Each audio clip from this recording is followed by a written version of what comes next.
इसमें देखते हैं सेटिंग अप न्यू एडमिनिस्ट्रेशन, नई एडमिनिस्ट्रेशन को सेटअप करना। वॉरेन हेस्टिंग्स, अब ये भी बहुत इंपॉर्टेंट है। वॉरेन हेस्टिंग्स जो कि गवर्नर जनरल रहा था 1773 से लेकर के 1785 तक, उसने काफी सारे इंपॉर्टेंट चेंजेस किए थे और काफी ज्यादा इंपॉर्टेंट रोल प्ले किया था कंपनी की पावर को बढ़ाने के लिए। ठीक है, बाय हिज टाइम, उसका टाइम आते आते कंपनी ने काफी ज्यादा पावर एक्वायर कर ली थी। Acquired power not only in Bengal, मतलब 1773 में battle of Plassey, battle of Buxar, ये सब हो चुके थे, है ना, और कंपनी ने काफी ज्यादा पावर अपने हाथों में ले ली थी। बट बंगाल के अलावा बॉम्बे और मद्रास में भी कंपनी के पास काफी ज्यादा पावर आ चुकी थी। ब्रिटिश टेरिटरी जो है वो एडमिनिस्ट्रेटिव, जैसे कि हमारे देश में अलग अलग स्टेट्स को एक तरीके से हमारे देश की टेरिटरी है, बट हमने अलग अलग हिस्सों में डिवाइड एक तरह से कर रखा है ताकि अच्छे से कंट्रोल हो सके, उन पर अच्छे से वहाँ पे राज्य चल सके। तो इसी तरीके से अंग्रेज जो है अपने अलग अलग इलाकों को प्रेसिडेंसीज बोलते थे, जैसे कि हम स्टेट बोलते हैं, वो लोग प्रेसिडेंसी बोलते थे। तो मेनली 3 प्रेसिडेंसीज थी, बंगाल, मद्रास और बॉम्बे। हर प्रेसिडेंसी के ऊपर एक गवर्नर होता था, जिनका जो सुप्रीम हेड होता था ना, वो होता था गवर्नर जनरल। वॉरेन हेस्टिंग जो था वो फर्स्ट गवर्नर जनरल बनाया गया था। ठीक है, Warren Hasting was the first governor general of Bengal. ठीक है, और एक तरह से बंगाल का गवर्नर ही हेड होता था बॉम्बे और मद्रास का। और इसने काफी सारे जस्टिस के सिस्टम में चेंजेस लेकर के आए थे। तो 1772 में नया सिस्टम जो जस्टिस का आया था, इसने ही इस्टेब्लिश किया था। इसमें हर डिस्ट्रिक्ट के पास जो भी हर एक जो जिला होगा डिस्ट्रिक्ट में, हर एक डिस्ट्रिक्ट में ना क्या होगा कि 2 टाइप के कोर्ट्स होंगे। एक होगा क्रिमिनल कोड, मतलब हर डिस्ट्रिक्ट में 2 टाइप के कोर्ट होंगे। एक क्रिमिनल कोड होगा जिसको हम लोग फौजदारी कोड बोलेंगे। 2 टाइप के कोर्ट्स होंगे, कौन कौन से? एक क्रिमिनल कोर्ट होता है जिसको हम लोग फौजदारी अदालत बोलते हैं, और एक सिविल कोर्ट होगा जिसको हम दीवानी अदालत बोलेंगे। तो क्या क्या होगा? एक तो क्रिमिनल कोर्ट होगा जिसको हम लोग फौजदारी अदालत बोलेंगे, और एक सिविल कोर्ट होगा जिसको हम लोग दीवानी अदालत बोलेंगे। मौलवी और हिंदू पंडित जो होंगे वो उन्होंने लॉ इंटरप्रेट किए, मतलब देखा कि कौन कौन से कानून हैं यूरोपियन डिस्ट्रिक्ट कलेक्टर्स के लिए। ठीक है, और एक मतलब कोर्ट होगी जिसमें एक जज बैठेगा। ठीक है, तो इसमें क्या होगा, एक क्रिमिनल कोर्ट होगा जिसको हम फौजदारी, देखिए 2 कोर्ट होंगे। जस्टिस कैसे होगी? जैसे कि आज के टाइम पे क्या होता है कि केसेस वगैरह चलते हैं तो अदालत में जाते हैं, है ना, तो इसी तरीके से हर एक जिले में 2 तरीके की कोर्ट होंगी। एक तो क्रिमिनल जहाँ पे क्राइम वाले केस जाएंगे, और एक होगी सिविल कोर्ट जिसको दीवानी अदालत बोला जाएगा। जैसे कि मान लीजिए किसी के घर में कोई लड़ाइयाँ हो गई हैं और जमीन का बंटवारा है, तो वो सारा का सारा सिविल कोर्ट में जाएगा। कोई चोरी चकारी मर्डर वगैरह हो गया है तो वो क्रिमिनल कोर्ट में जाएगा। और इन कोर्ट के जो लॉज होंगे वो हिंदू और इस्लाम धर्म के हिसाब से बनाए जाएंगे, और डिस्ट्रिक्ट कलेक्टर जो है वो इसका हेड होगा। क्रिमिनल कोर्ट्स जो होगी वो काजी और मुफ्ती के अंडर होगी, but under the supervision of collector. तो क्रिमिनल कोर्ट किस किस के अंदर आएगी? काजी के और मुफ्ती के अंदर, बट हेड कौन होगा? कलेक्टर ही उसका हेड होगा। अब देख लेते हैं, काजी एक जज होता है। काजी कौन होता है? एक जज। मुफ्ती होता है एक jurist of Muslim community responsible for expounding the law that the qazi would administer. तो मुफ्ती जो होगा एक ज्यूरिस्ट टाइप का होगा, मतलब एक तरह से जज टाइप का होगा जो रिस्पॉन्सिबल होगा लॉस एक तरह से बनाने के लिए। जो काजी मुफ्ती लॉस टाइप का बनाएंगे या बताएंगे, और काजी देखेगा कि किस तरीके से वो उस लॉ को अप्लाई किया जाएगा। इम्पीचमेंट का मतलब होता है हटा देना अपनी पोस्ट से।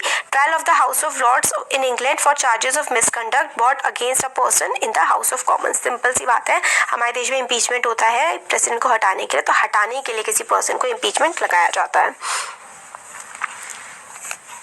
तो ये देखिए, ये ट्रायल ऑफ वॉरेन हेस्टिंग पे केस वेस चला था, इम्पीचमेंट प्रोसेस चला था, उसके बारे में है। तो अ मेजर प्रॉब्लम वाज, यहाँ पर इंपॉर्टेंट है वैसे ये भी, कि when Warren Hasting went back to England in 1785, Warren Hasting जब 1785 में अपने देश इंग्लैंड वापस गए, Edmund Burke accused him of being personally responsible for the misgovernment of Bengal। Edmund जो बर्ग थे ना, उन्होंने इल्ज़ाम लगाया हेस्टिंग्स पर कि मतलब इन्होंने बंगाल में अच्छे से शासन नहीं किया है। This led to an impeachment proceedings in the British Parliament that lasted 7 years। तो ये इकलौते ऐसे वो थे गवर्नर जनरल थे जिन पर इम्पीचमेंट का प्रोसेस चला था वॉरेन हेस्टिंग पर। या फिर आपसे अगर क्वेश्चन पूछा जाए कि कौन से ऐसे गवर्नर जनरल थे जिन पे इम्पीचमेंट का प्रोसेस चला था, तो उसका आंसर है वॉरेन हेस्टिंग्स। वॉरेन हेस्टिंग्स जो थे ना, बंगाल के गवर्नर जनरल थे, उन पर इम्पीचमेंट का प्रोसेस चला था। देखिए, मेजर प्रॉब्लम जो थी ना कि जो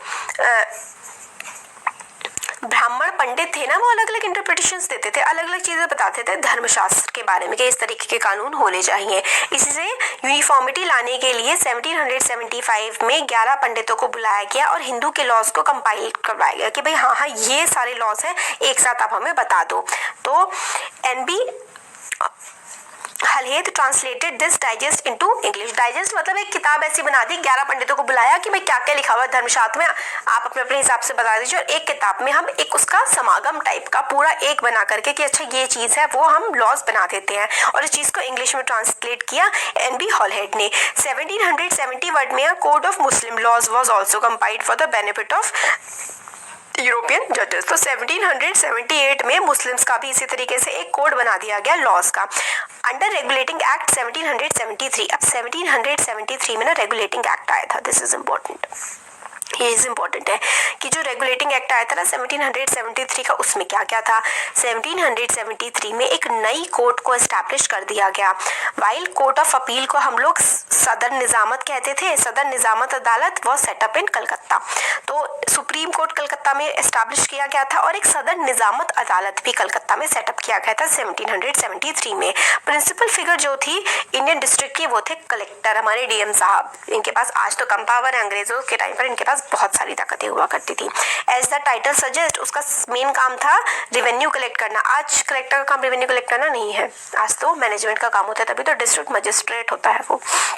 रेवेन्यू कलेक्ट करना, टैक्स कलेक्ट करना, लॉ एंड ऑर्डर मेंटेन करना अपनी डिस्ट्रिक्ट में जजेस की, पुलिस की और दरोगास की हेल्प से। His office the collectorate, collector के ऑफिस को क्या कहा जाता है, कलेक्टरेट कहा जाता है, because the new centre of power and patronage that steadily replace previous holders of authority. ये जो है ना कलेक्टरेट, कलेक्टर का ऑफिस सबसे ज्यादा ताकतवर ऑफिस बन गया। आज भी कहते हैं ना हम तेरी बात क्यों माने, कलेक्टर है क्या कहीं का, कलेक्टर बहुत पावरफुल पोस्ट होती है क्योंकि कंपनी आर्मी, अब कंपनी की आर्मी भी होती थी। कॉलोनियल रूल जो था इंडिया में brought in some new ideas of administration and reform but power rested on its military strength. काफी सारे बदलाव लेकर के आई थी ईस्ट इंडिया कंपनी, बट उसकी मेन पावर क्या थी, उनकी सैनिक बल। सैनिक बल बहुत इंपॉर्टेंट था। मुगल आर्मी जो है मेनली सवार्स की होती थी, पैदल चलने वाले लोगों की होती थी, और हॉर्सबैक मतलब घोड़ों पर आते थे मुगल सवार में लोग, और इन्फेंट्री भी होती थी। देखिए इन्फेंट्री होती है जो पैदल चलते हैं, और सवार जो है कैवलरी जिसको बोलते हैं जो घोड़ों पे बैठे होते हैं, ठीक है, और पैदल सोल्जर्स भी होते थे। इनको मुगल्स में आर्चरी की ट्रेनिंग, तीरंदाजी की ट्रेनिंग दी जाती थी, लड़ाई और तलवार चलाने की ट्रेनिंग दी जाती थी। Cavalry dominated the army and the Mughal state did not feel the need to have a large professionally trained infantry. Cavalry जो है वो सही होनी चाहिए, मतलब घोड़े वाली फौज ज्यादा होनी चाहिए, अंग्रेजों को लगता था, और इन्फेंट्री पैदल चलने वालों की इतनी ज्यादा इंपॉर्टेंस नहीं है।